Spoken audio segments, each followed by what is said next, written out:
In our last episode, I met with Chef Barbara Wright at Madison's downtown farmers market. So good. I probably have cream all over my face. I don't care. Of grilled cheese, only in Wisconsin. Where we got a taste of the local flavor.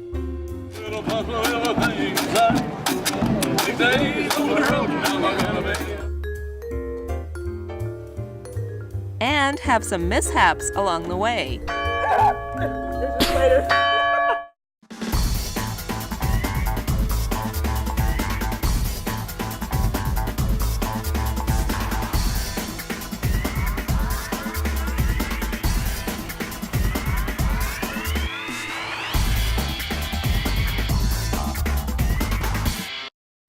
We got some wonderful spring foods at the local farmers market earlier, and we're in the kitchen with Barbara, who's going to show us some wonderful recipes with this produce that we got. We've got some great recipes to make. We're going to start with a drink, and this is called rhubarber drink. Norwegian. Though I can't speak Norwegian, I'm very happy that they came up with this drink because it's a great thing to do with rhubarb. You know, a lot of people make rhubarb jam, or they make some kind of a spring tonic, or they make rhubarb pie. But to make a rhubarb drink is something completely unique. So this is going to be red rhubarb, cut up. It's going to go in this pot to boil for a little bit, and it will take the great taste out of the rhubarb and put it into the liquid so that we can start with the drink. You express that juice into there. That utensil is called, you know what it's called? No. It's called a reamer. You know, you heard about being reamed out? Yes. Is that where it came from? Where it came Okay. from, yes, exactly. I'm reaming this lemon The here. other thing I'm going to do is measure a little bit of sugar. So what we have going in with the rhubarb is the juice of 1 lemon. And how much sugar do we have over there? And it's 2/3 of a cup of sugar. Okay. And those are Meyer lemons, which have a really lovely taste. This is going to go in actually after the rhubarb is done boiling. Okay, so it's almost done. You know, it just takes between 5 and 7 minutes of boiling, and it looks like the rhubarb is turning the liquid a beautiful color pink. Yeah, hold it up. Up there. Be careful when you do this.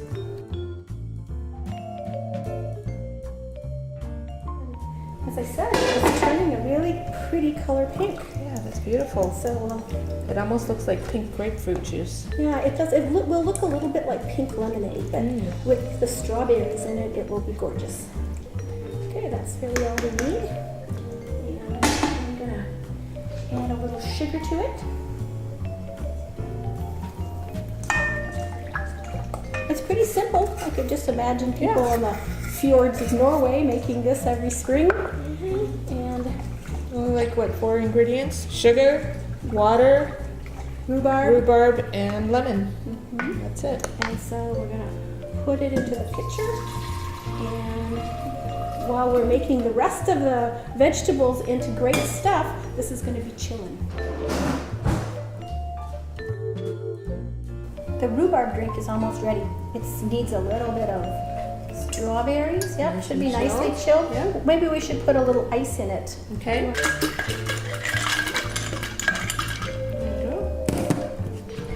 And we're just putting strawberries in there, but we can add any fruit, right? We can. Any fruit. I love the pink, the red of the strawberries, and right now I'm going to put slices of lime in there because it's going to be pretty too. You could put other fruit, peaches also look beautiful in there. That's a good idea. Going to be a treat. Our next recipe, Okay, which is going to be the market basket slaw. And this is called market basket slaw because you could buy almost anything at the farmer's market and make it into slaw. It's my words to live by is when in doubt, make slaw. And plus, we want to get ingredients that are in the season. That's right. So right now, we're chopping up some fennel. If this is fennel, we also have some beautiful spring bok choy to put in it, and apples. And so this is going to be a slaw. But what we're going to use here is the bulb of the fennel. And I'm going to take out this little heart. Now, what if somebody wants to use a food processor? Is that okay to do, or do we want to have that texture with hand chopped vegetables? It depends. I think for this kind of slaw, we want it to be rustic. We want it to be really crunchy, and we want people to be able to taste pieces of each ingredient. So we're gonna chop it by hand. But if you chop things up in the food processor, they generally end up in smaller pieces. Well, the next thing we've got is some beautiful baby bok choy. It's one of the things I love about spring. But you're not doing much. You could chop that up. My turn to work. Yes, it is. And while I get a bowl to put this in. Okay, yeah, you're doing a great job. And while you're doing that, I'm going to start chopping up the apples that go in the slaw as well. Sounds good. There's quite a huge variety of different kinds of apples. And Lots of apples to choose from. So if you're into green Granny Smith apples, you can use that even. And they're tart and have a little pucker factor. And the Honey Crisp ones are sweet. And these are sort of in the middle. These are just sort of your everyday apple, and they're going to make a wonderful contrast of flavor with the anise taste of the fennel and the bok choy. Dump that in there? Yeah, just dump it on in there. So we've got 2 ingredients in here now. We've got the bok choy, actually 3. We've got the fennel, we've got the bok choy, and the apples. And if you want to finish up those bok choy, Sure. I'll finish up this apple, and we'll be ready to dress the slaw. All right, now we're going to put the dressing on here. We'll start with a little bit of real meal, and this is fresh ground pepper. And I think pepper goes really well with any kind of vegetable slaw, so I'm a little heavy on the fresh ground pepper maybe. And then if you don't like pepper, you don't have to add it in, right? No. And you don't have to use the big chunks of fresh ground. Some people don't. I like it personally. This is red wine vinegar, and it's going to give it a wonderful tang. Now, some people add sugar at this point. You can do that, you can experiment, or you could add honey for some kind of sweetness, but I like the slaw to be more savory and less sweet, so I'm not going to add it in. And we're going to stir this up, and I can just smell that vinegar mixing with the apples. flavors of things. It smells really good. Yeah. So later on, when we try all these things, you're going to be surprised. But it's actually good for slaw, like potato salad, to sit around in the fridge for a little bit and let all the flavors mingle. So that's what we're going to do. Next step is we're going to be making the main dish. Right, which is called a bun salad, which is B-U-N salad. And it's an Asian salad. It has 3 different parts to it. It has a lovely spring mix and herbs and vegetables mixed together. And over that is going to go a saute of fresh vegetables with a peanut sauce. And then it's going to get a seared chicken breast on top of it. So let's get going. Okay. This is some great asparagus. It's been a wonderful year for asparagus. If you would just cut that up in small pieces, like this, on a diagonal. And we're going to saute it. Okay, I'm going to work on the lettuce here. While you're doing that, this is the bottom part of the salad, and I'm going to put some really nice radishes in it. It's going to give it some color and a little bit of zip. And in the meantime, I'm going to turn this burner on so that we can saute the vegetables that you're cutting over there. And not only is this going to have some tasty radishes, but it's also going to have some basil and some mint. So this will be a mix of spicy and savory and minty down here on the bottom. Oh, I smell all those herbs. They smell so good. So this is the Swiss chard. It's also going to go in with the saute with the rest of the vegetables. It is. And this is a secret ingredient. What is this? This has 2 names. It's either called sunchoke or Jerusalem artichoke. Oh, okay. It's a potato-like vegetable. Remember we saw them at the market? Yes. And it just makes a really nice crunch. It has a lot of good nutrients in it, and it's just one of those vegetables that's being resurrected now by the generation of CSA farmers that is helping people to keep good nutrition. It almost looks like a, what am I thinking? Sure. Oh, sweet. I would have never. It's a little like a hakama. That tastes really good. Some nice ginger is going to go in there too. Right, and we're just going to put it in the pot. It'll sizzle. So there's a little bit of sesame oil down there. So how long do we want to saute these for? You just want to saute them until they soften. Okay. About 3 minutes or so? Maybe less? It depends. You know, the bok choy, what am I saying? The chard is kind of wet, but you don't want to overcook them. So just have to keep your eye on it. And if you leave them out, that's the cook this peanut butter. Now I'm going to make the rest of the sauce. And would you put the peanut butter in, please? So Veronica, how spicy do you want it? Ooh, I like it enough to make my nose run. Okay. The spicy chili sauce is going to make your nose run. Okay.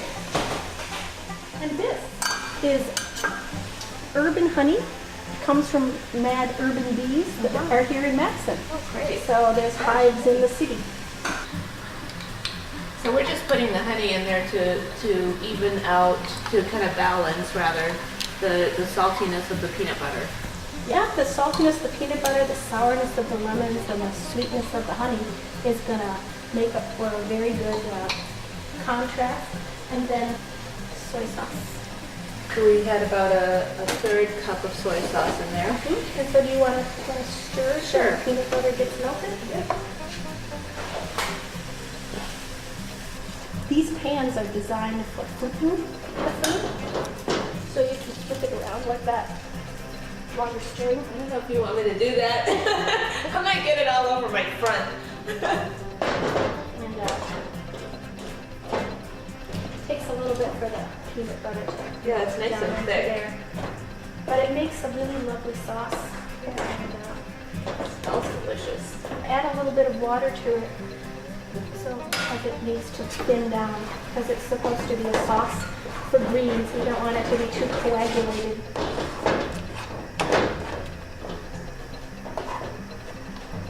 All right, done. So while the saute is resting, we're going to be working on this chicken. And you're going to pound it? And this is the chicken breast we got from Paul at the market. And you know, I used to be macho and just pound it out, and I discovered that if I put a little bit of saran over it, then it doesn't get all over the front. Okay, so we just need it flat so that it's all the same width. Okay. So it'll cook the same. And then we're on to seasoning it. This says garam masala, but it's not. It is, smell it? Ras al Hanout, which means the top of the shop. This smells just like the spice markets would if you went to North Africa. It's almost like you can get transported back That's there. right. We can transport you there. Is that just one spice or? It's a mixture of probably up to 26 different kinds of spices. Okay. The top of the shop means, you know, the best spices that they have. Oh, okay. And so every spice market stall has a different version. And so this was one that I picked up when I was there, and I love to use it to season things that I am going to sear. That's what I'm going to do with this. And so I'm gonna also pound in a little cumin seed, which is going to make it even more exotic. A little salt, a little fresh ground pepper, and a little more pounding to get those embedded in there. Put a little oil in there, and when it smokes,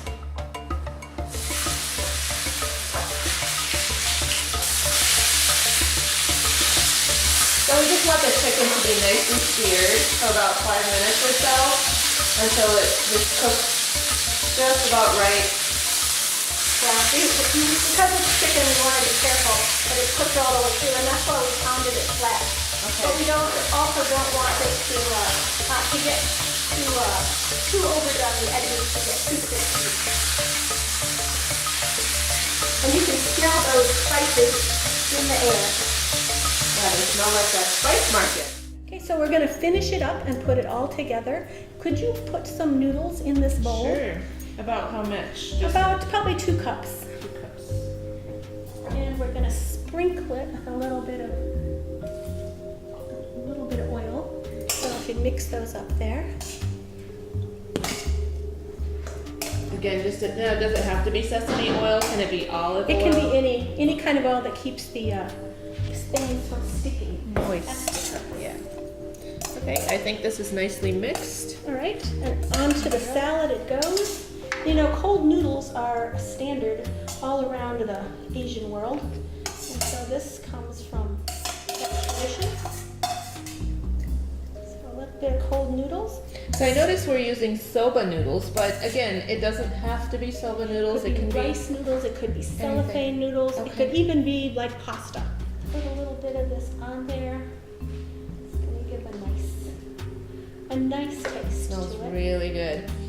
Nice and warm. So we've got the warm against the cold, correct? And then this is going to be here. And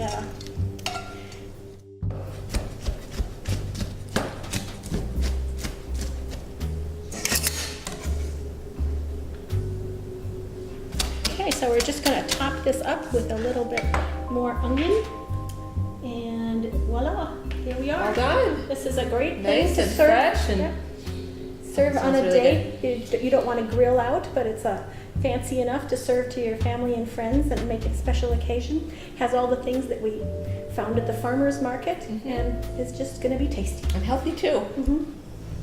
Are you ready for dessert? Yes. Now this is going to be really unusual because it's a combination of fruit and cheese, and usually you see that on a party cheese plate, but this is going to be a assembled dessert, a staged dessert. So this is going to be a little bit of cream cheese in this bowl, and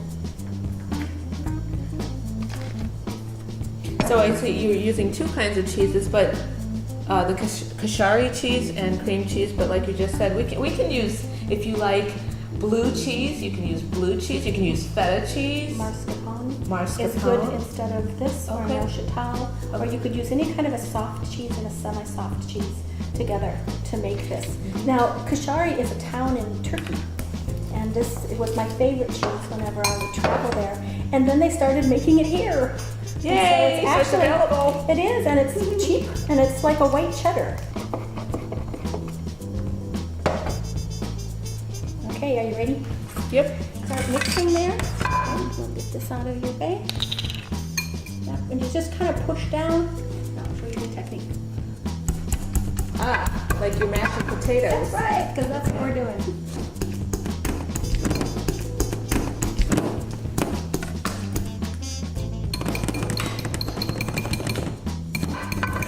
You might need a fork or something to. All it takes is being a servant. Just throw it on people. That's what we do. The kitchen is not a safe space. No, it's not. The secret here is getting some nice even slices of watermelon. That's tough to do. Yeah, it's I don't think there's an easy way to do that. So we're using star cookie cutters, but you can use any cookie cutter that you have in the house. And you can make them any size you like. This could actually be a fun kids activity too. It could. Make them really like. There you go. All right, and so we're going to put the cheese mixture on top. I put a little oil in that melon baller. Do you want to give it a try? Sure. And, Just dump it on there. Just dump it on there. And one more time. Okay. Just finish it off with some mint. So nice. It might become all the rage. Salud. Cheers. Yummy. Perfect. Yeah, you can taste the rhubarb very nice. And now for Yeah, the main see what you course. think about that. I hope the Chicken tastes like a nomadic encampment in the Sahara Desert. It's real good. I like the texture of the peanut butter. It kind of pulls it all together. It's kind of different with the Middle Eastern nomadic spices, yeah. I like the fresh fennel because you can, it's very light. You can taste the anise flavor, but it's just a little bit light anise taste. And I think these apples are perfect. They are. It's a world of flavors that all come from local food producers. So you don't really have to travel the world if you know how to cook internationally. Yeah.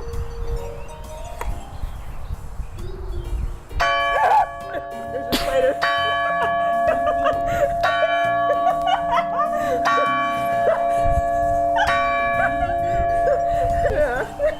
That was a tiny little spider. That was timed perfectly. I'm sure it'll be superb. How can you go wrong with cheese and fruit? You can't. I think the rest of the world criticizes Americans because our desserts are so overly sweet. But this kind of thing at the end of a meal is just, it satisfies, but it isn't a million calories. No, it's kind of cleansing too. The watermelon by itself is very cleansing. It's really good. I like the contrasting flavor of the creamy cheese with the crunchy watermelon. It's really good. Sorry, I already said that, but it really is. Well, this has been a fantastic experience. Thank you so much for having us. And hopefully we'll be able to do this another time. As always, keep on exploring.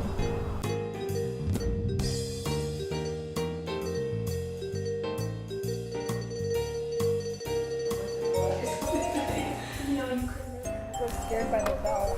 Both! And it's right there.